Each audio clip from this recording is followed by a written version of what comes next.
desde que o homem pisou as uvas, que o álcool vem acompanhando o homem na história da dependência. O álcool é a droga mais que existe sobre a Terra. Ele é o único que leva um homem à morte por intoxicação. É o único que leva à morte por coma. Nenhuma outra droga manda ninguém para o outro lado por coma. Todas as outras drogas pesadas, heroína, cocaína, levam o usuário à morte por parada cardíaca, insuficiência cardíaca. O coração começa a entrar em desalinho e aí ele para. O álcool não. Ele intoxica e ele vai destruindo camada a camada o organismo até entrar em colapso. A pessoa entra em coma. E o álcool, ele tem uma característica muito interessante, porque ele passa por 3 etapas importantes. Ele brinca com o organismo daquele que está usando. E a gente tem uma classificação interessante, que é os estágios que o álcool atinge quando você o ingere.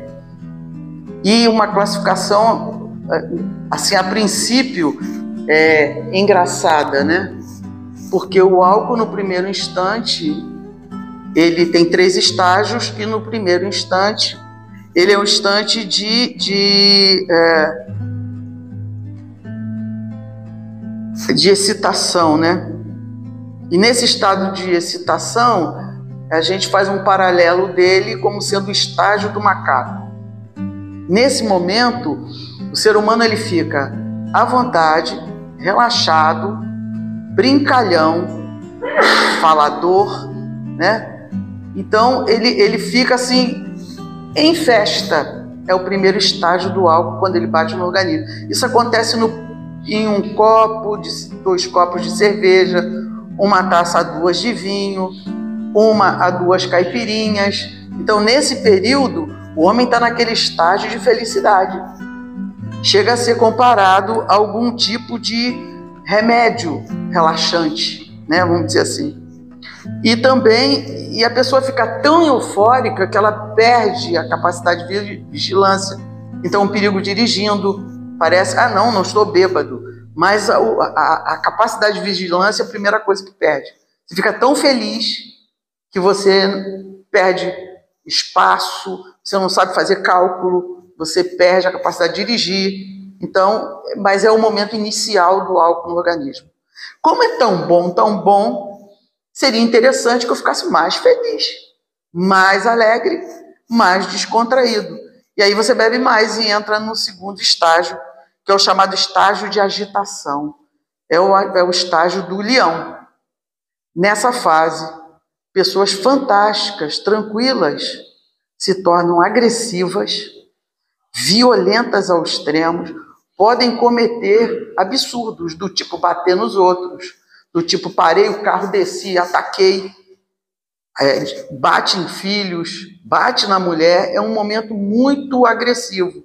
É o segundo estágio do álcool, que é a confusão, a pessoa nem sabe o que está acontecendo, desorientação e dificuldade da fala e visão turva. A pessoa fala enrolado, não está enxergando muito bem. E aí, se continuar bebendo, entra no estágio 3, que é o estado do coma.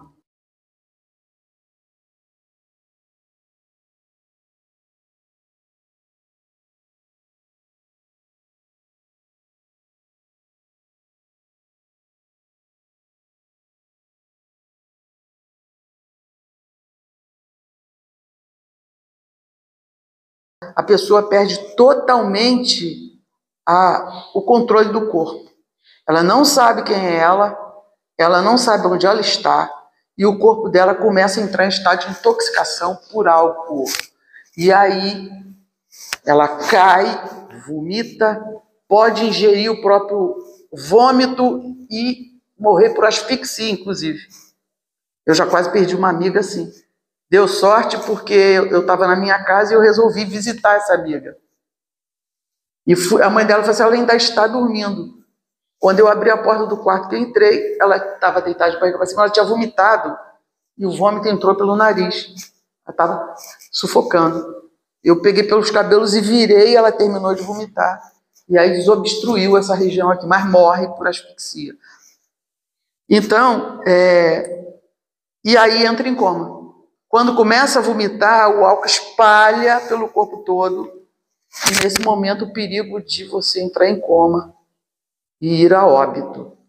Pode morrer por ingestão de álcool. E aquela mocinha ali, a gente está vendo que ela está num pré-coma, né? Ela já perdeu todo o controle dela, ela já está apagada. É o terceiro estágio. Então é uma droga muito perigosa, porque quando você está no segundo estágio do álcool, até no primeiro mesmo, se alguém oferecer uma outra coisa, o perigo de aceite é muito grande. Porque você está tão feliz, tão à vontade, e de repente numa festa, uma coisa, um estado de euforia total, e aí o cruzamento pode acontecer. Nesses momentos, a segunda droga, ela pode entrar, que é aí você fica dependente cruzado, né? O perigo é esse. Você começa a usar uma e acaba usando outra.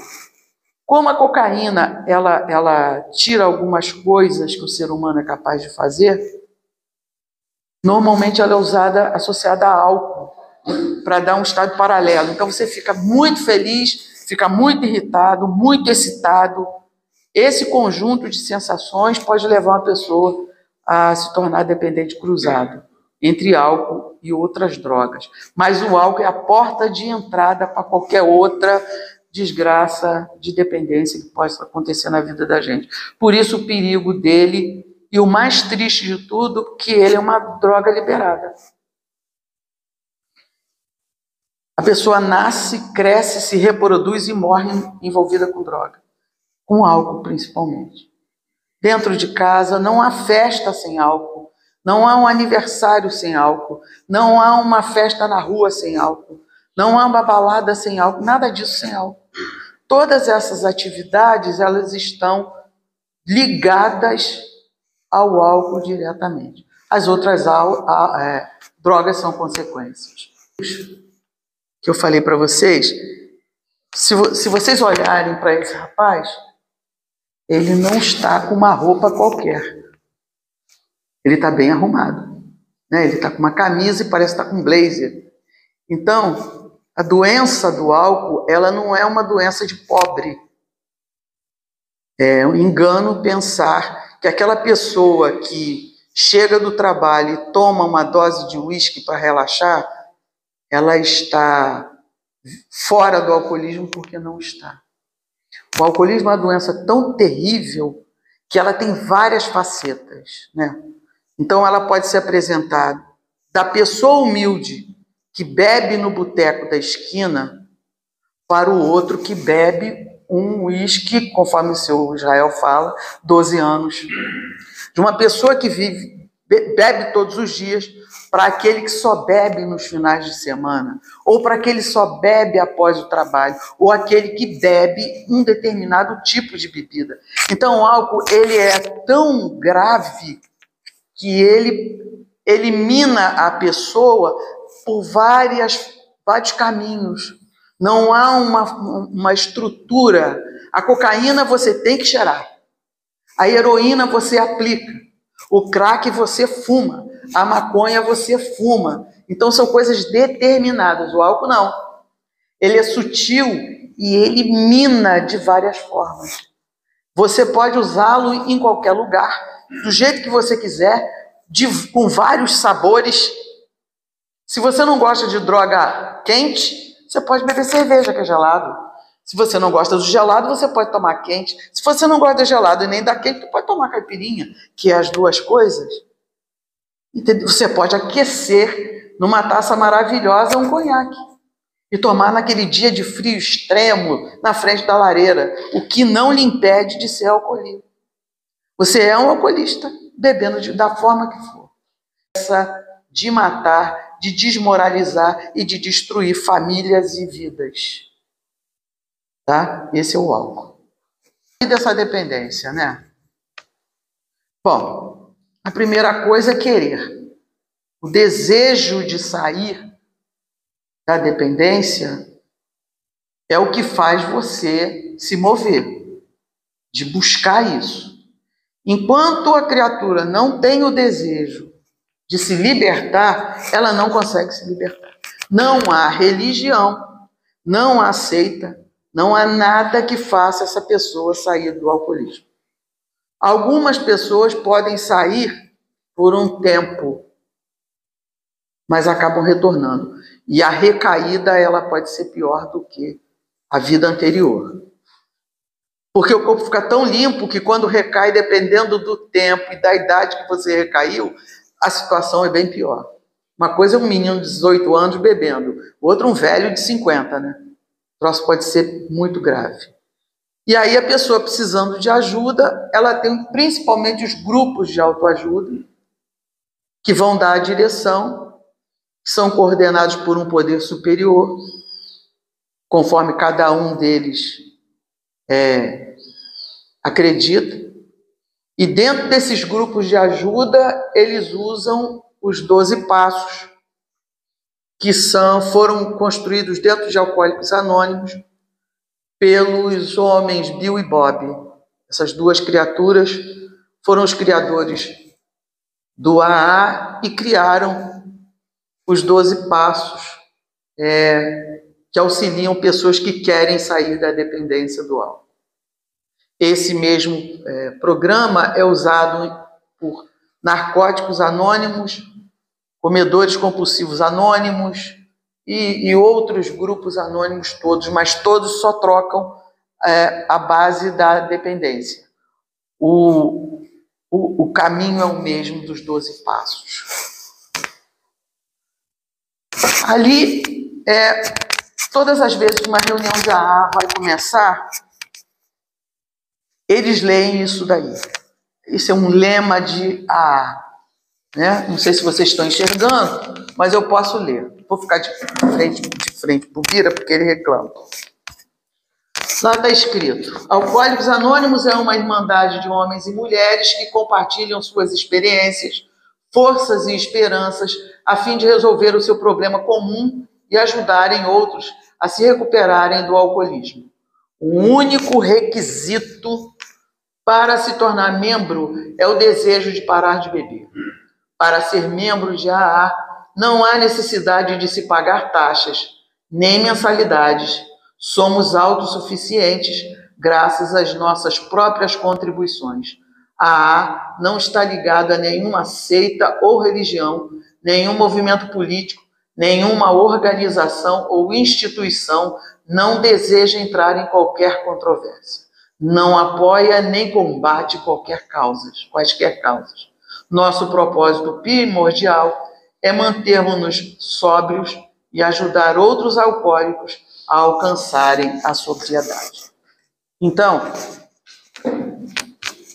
como o álcool age no organismo, ele age como age no chão quando você vai limpar.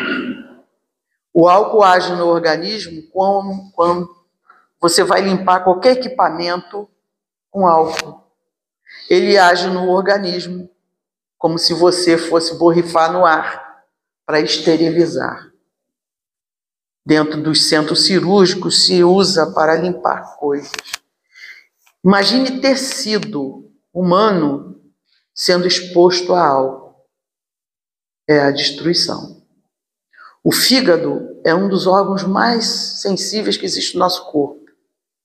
Ele faz a filtragem, organiza aquilo que vai para o nosso corpo, libera junto com a bolsinha dele, vesícula, libera a bile para poder fazer a nossa síntese alimentar. E quando você joga álcool, ele vai fazer a mesma coisa com o álcool que ele faria com qualquer outro alimento. Ele puxa para dentro dele, armazena e joga no organismo. O que isso significa? Você está jogando, as pessoas jogam um alvejante dentro do corpo. As pessoas jogam um químico poderoso, destruidor de micro-organismos dentro do próprio corpo. Pensando dessa maneira, o que é que você, eu e todos nós fazemos com o nosso estômago? O que fazemos com a nossa garganta? Com os nossos intestinos? Porque o álcool, quando bate no estômago, ele não se desfaz. Ele vai descendo e vai migrando pelo corpo todo, por todos os órgãos. É uma desgraça dentro do corpo. Ele vai cavando o nosso corpo, queimando e desestruturando nossas células. Quando a gente decide que não quer mais ele, não é fácil, porque o nosso corpo, ele cria dependência, porque nós temos dentro do nosso cérebro captadores, receptores de álcool. Então, ele vai para o cérebro e causa anomalias cerebrais, comportamentos agressivos. E a dependência, porque ele entra no lugar dos receptores, e quando ele baixa no organismo, a criatura entra no estado de necessidade, e aí você precisa de mais álcool, porque o seu corpo está gritando. Seus receptores não aceitam mais aquela quantidade pequena de álcool que o seu organismo trabalha com seus alimentos, com algumas frutas também se transformam em álcool. Então a gente precisa desses receptores. Mas aí você já colocou uma quantidade grande, os receptores cerebrais já não aceitam mais aquela quantidade, precisam de mais. E você precisa beber mais, porque seu corpo treme, você está com carência de álcool. O nome disso é dependência química. Se a gente decide parar, o caminho é um só: buscar ajuda, porque sozinho ninguém consegue. A gente precisa de alguém, de outras pessoas, que assim como nós, estão passando pelo mesmo problema. Daí a necessidade dos grupos anônimos. Passa mais um para mim, por favor. Se você não é a mesma pessoa que costumava ser, não precisa mais estar em lugares que costumava estar. Só por hoje, feche algumas portas, não por orgulho ou arrogância, mas porque já não levam a lugar algum. Enquanto a pessoa não tiver essa consciência de que ela não precisa mais viver aquilo, ela não quer mais viver aquilo, a dependência do álcool ou de qualquer outra droga fica praticamente impossível de ser retirada da vida. Uma coisa importante: toda pessoa que desenvolve a doença do alcoolismo, seja por uso frequente, massivo, ou porque disparou uma genética, porque isso também existe, não é ideal que ela volte a usar. Nunca mais ela será capaz de usar. Porque se ela usar álcool novamente, a dependência é disparada. E aí talvez não consiga regredir. Acho que acabou, né, Geraldo? O alcoólatra é muito tempo pessoa, né? Isso ninguém faz. E conheço bem o que ela está falando, passei por todos esses várias vezes. E não me adaptei. Cheguei a ir no Alcoólicos Anônimos, não me adaptei porque eu achei que aquilo era um circo dos horrores e me deprimia. Coisas ali que não são normais, né? São coisas que são só de bater na família. Tem um cara que destruiu uma igreja, uma crise. Ele contou, né? Eu não vi. Ele contou que destruiu a igreja e só saiu preso. A polícia pegou e caiu. Quebrando banco, quebrou as estatuetas lá da igreja, a igreja está fora. Não, chega de estátua, quebrou tudo. Então, eu não me adaptei. Agora, eu acho que o programa é muito bem feito. Eu não me adaptei porque, na época, eu não tinha me conscientizado que, como a Miriam deixou bem claro, o principal é você querer. Se você quiser, aí a coisa vai mais. Você pode buscar ajuda, mas se não quiser, não tem quem faça. Não adianta a sua família falar, Não adianta. Eu tenho um primo também, que alcoólatra também, foi uma das pessoas que me ensinou a beber. E ele parou de beber por pressão da filha. Quando ela fez 15 anos, ele queria fazer festa para ela. O pai não quer nada, só quero que você pare de beber. Um baque na vida dele, ele realmente o motivou e ele parou de beber com a filha fazendo 15 anos. Essa menina hoje é delegada de homicídio na Barra. E ele parou de beber por pressão da família. Acho que ele quis. Se ele não quisesse, não foi só a filha pedir, a família pedir, ele quis. Acho que ele já estava tendo problemas no trabalho também. Ele era alto funcionário do Banco Central do Brasil, um cargo de muita responsabilidade. E isso já devia estar afetando, não sei te dizer, mas o disparo foi a filha pedir e ele querer. Se não quisesse, eu acho que não tem saída. A pessoa tem que querer. E deu um motivo. O meu foi começar a convivência aqui com vocês e a experiência de cada um e pessoas que têm conhecimento, como a Miriam, que bonita no ar há muito tempo, a Socorro, que também. Então, acho que a experiência que eu fui pegando aqui foi o meu disparo. Mas você tem que querer. Além do disparo, você tem que querer. Se não quiser, não. Essa questão é muito interessante, porque quando você vê como é que começa simples, né? Um pouquinho, né? Experimentar um pouco, você vai deixando acontecer. Também, como ele fala, né? A gente não deixa de ser alcoólico, né? Alcoólico, chama. A gente continua sendo, você pode estar parado, continua sendo. Mas, claro que a convivência, a mudança de espaço, às vezes tem uma parte que você tem que sair do ambiente. Isso aí é fundamental.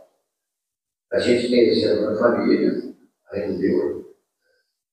Tem os exemplos da família, isso aí desde garoto, tio, primo, e hoje em dia, a gente tenta ajudar, e é detalhe, é só quando a pessoa realmente deseja ajudar.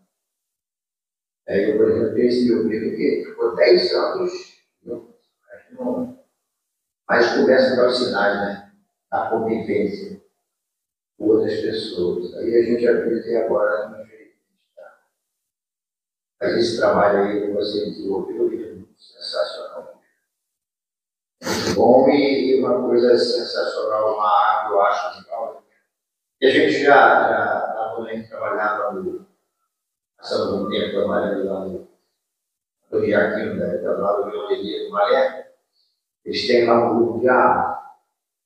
E a gente pediu para a gente dar uma conversada sobre o Evangelho. E a gente participava disso aí. E essas histórias aí, realmente, cada uma está nossas. E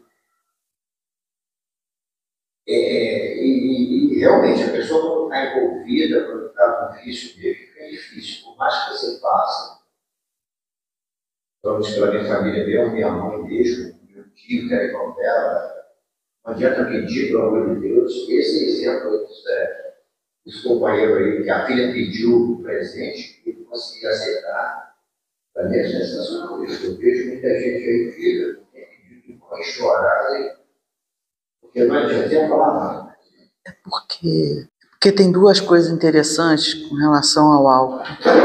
A primeira delas é que não é vício.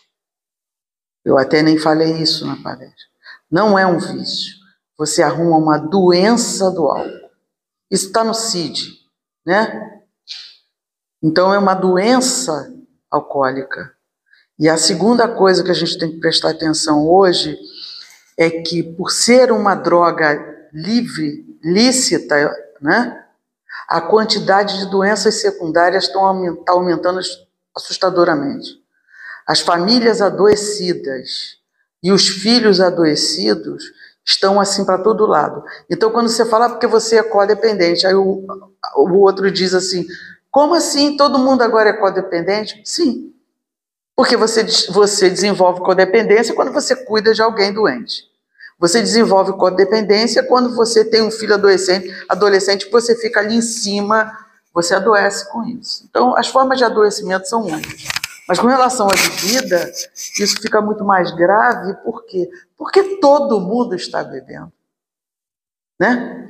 As famílias todas estão se embriagando e arrastando filhos, netos. Todo mundo está indo nessa história. E quem não está indo está desenvolvendo a doença da codependência, porque fica querendo cuidar do outro. Então, o álcool, ele vem sutilmente de várias formas, e no que ele vem feito uma avalanche. Ele vai abraçando todas as pessoas que estão envolvidas, inclusive os vizinhos. E ele vai derrubando tudo sutilmente. Ele não tem pressa de matar. É simples assim. Também buscar grupos de autoajuda, como os Al-Anons, né? E para as crianças, os Alatins, né? São grupos também de ajuda e seguem os mesmos passos de AA. Isso é importantíssimo para as famílias.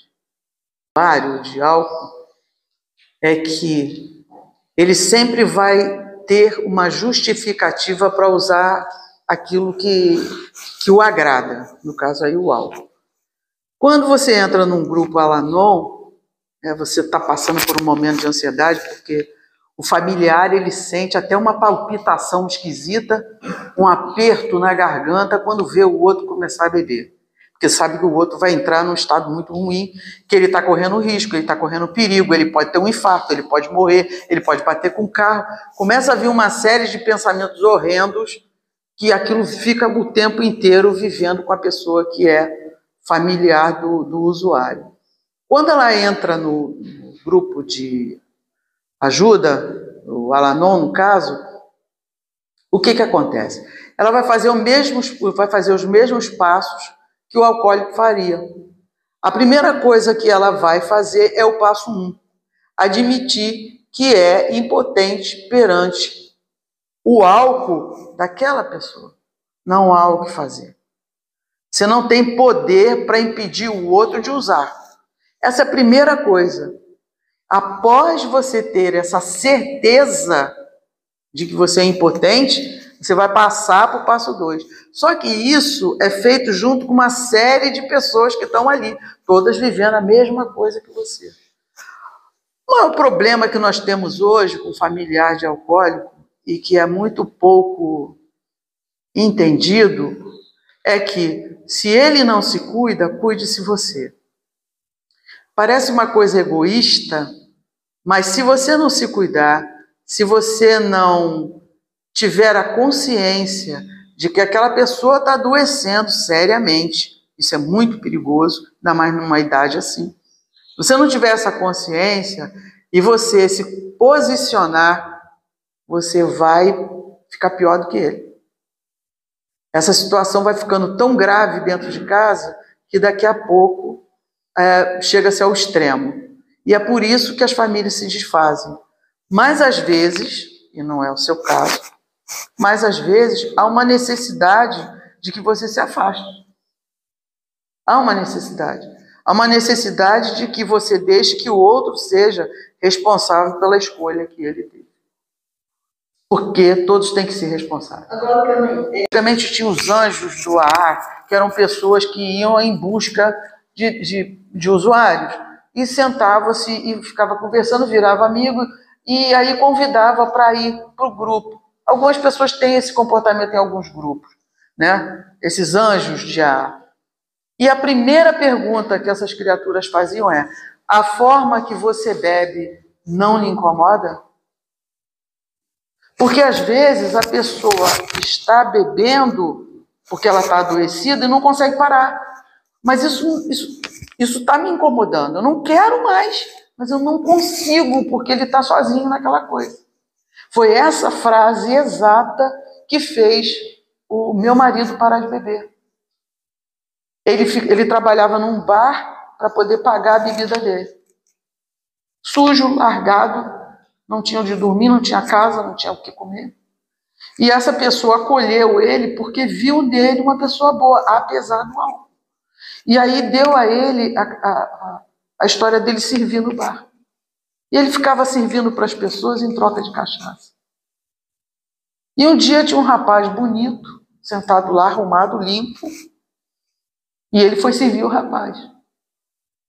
Aí o dono do bar falou, não, você não está muito bem, não precisa não. O rapaz falou assim, não, eu quero que ele me sirva. Porque o cara percebeu. Eu quero que ele venha na minha mesa me sirva. Aí ele pediu uma Coca-Cola, meu marido foi lá, pediu a Coca-Cola, trouxe, botou na mesa. Ele falou assim, senta aí. Eu falei assim, eu não posso. Eu falei assim, mas eu quero, senta aí. Ele sentou, e aí o rapaz perguntou. Essa forma de você beber não lhe incomoda? Ele falou assim, eu não tenho o que fazer. Ele disse, não, mas eu tenho a solução para você. Então, como é que isso é visto? Como é que você está vivendo a sua forma de beber? Como é que é?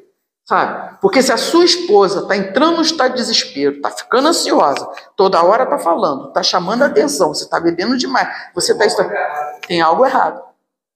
Alguma coisa não está funcionando. Entendeu? As perguntas.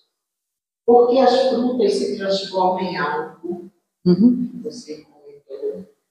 E outra, pegando o assunto dela, não seria uma fuga dessa bebida por algum motivo? Então, tem na natureza do planeta. Nosso corpo tem todos os minerais, os sais, né? E tem os álcoois. Nós temos receptores mentais para todas essas coisas, né? Só que a quantidade é mínima. E as frutas têm açúcar. O açúcar é uma forma de álcool, tá? É uma forma, mas é uma coisa sutil, numa quantidade que nos faz viver, vamos dizer assim, né? Contribui para a harmonia do corpo. Por isso se chama organismo, né? Organizado. Então, e é uma quantidade pequena, mas os açúcares são um tipo de álcool, ok? Mas ela se transforma em álcool para quem já bebe? Não.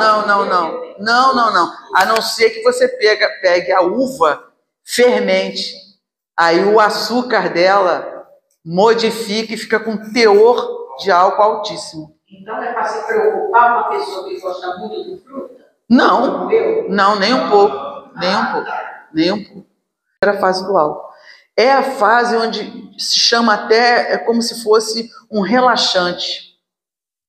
É como se você tomasse um remédio que lhe deixasse tranquilo.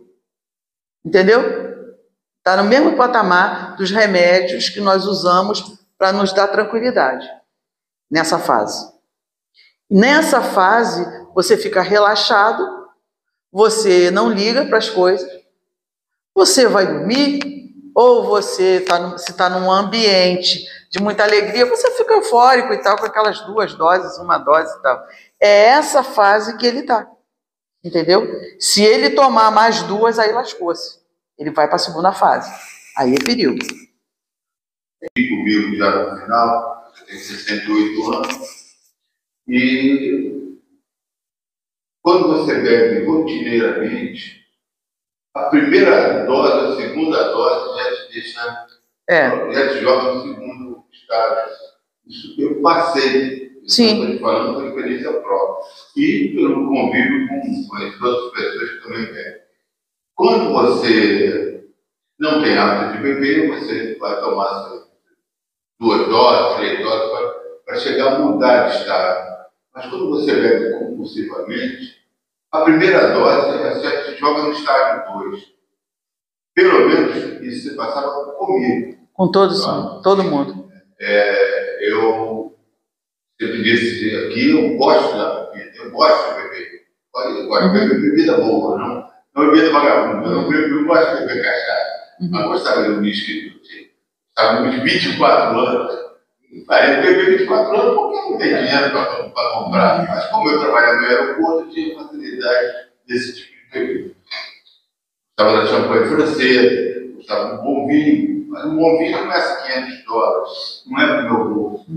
Mas tive oportunidade de beber com profissão. Então, Mas o que acontece? Como você bebe rotineiramente, que era o meu caso, eu agravou muito quando me aposentei, quando eu trabalhava, não. Chegava em casa, já tinha meu bar completo, eu tinha facilidade de comprar no aeroporto. Então tinha mais de 10 garrafas de uísque diferentes. Então eu já chegava em casa, já tomava uma dose. Mas na primeira ou na segunda dose de uísque, eu já sentia sono, já ia dormir, ou seja, já passava da euforia, porque era rotineiro. Isso acontecer comigo. Talvez você, com a sua experiência, consiga colocar porque você não pode estar, você já vai direto para a segunda. É porque, olha só, você vai ficando encharcado de álcool. Você vira uma esponja. Você vai retendo álcool no organismo, você não sai mais do estágio alcoólico. Você fica num estado só de latência, mas você está embriagado. Se fizer uma análise, você está embriagado. Então, qualquer dose que você toma, você já sai daquele estágio inicial, né? Então, você vai acumulando no corpo, ele vai ficando ali, vai ficando, teu fígado vai crescendo, vai ficando esponjoso e ele vai se aderindo às tuas células.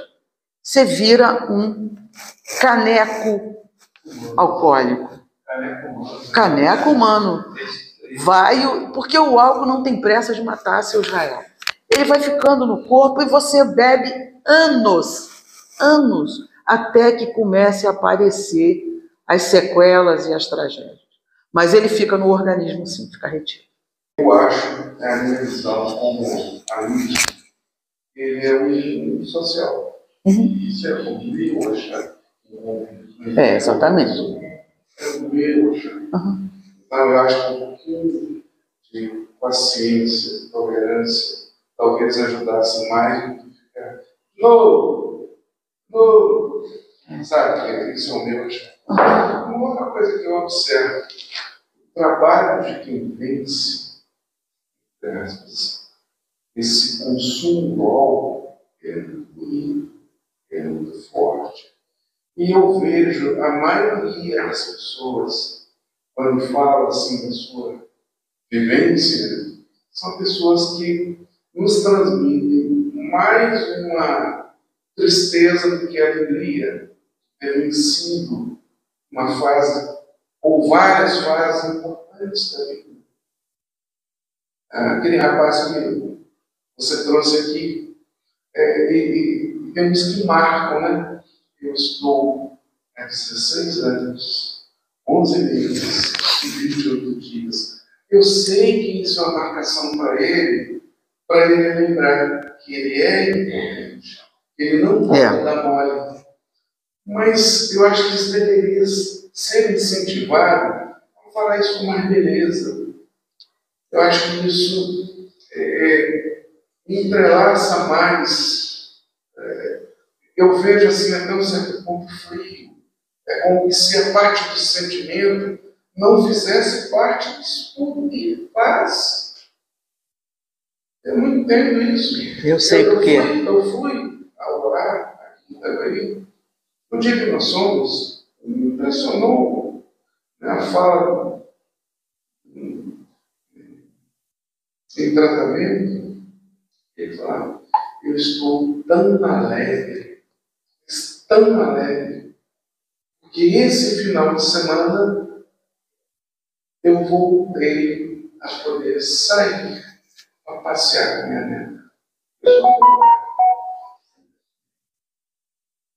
Porque o filho o proibiu, pegou sim, não pode se aproximar. Vez, ele ia buscar o elemento com a criança.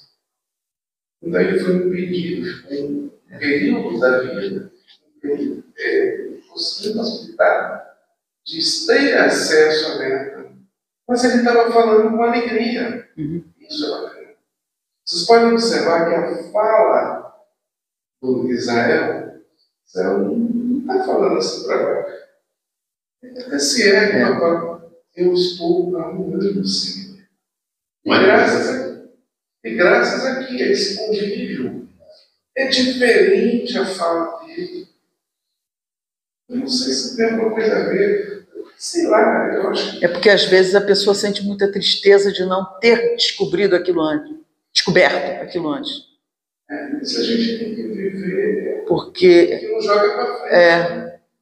A gente tem que aprender. Eu fiz, não faço mais. Isso. Se a gente não olhar para trás com esse sentido de nos impulsionar, o risco de cair é maior. Você fez que eu acho que é um pouco o espaço para que o álcool esteja com tanta intensidade, né, sendo consumido com tanta força na nossa sociedade, e é a campanha de prevenção. Né? Eu acho que, quando você fala o álcool, ele está em todo... Mas falta aí, o Fernando tocou num ponto interessante essa coisa do sentimento, de mostrar o que o álcool faz, né? A mídia mostrar mais, né?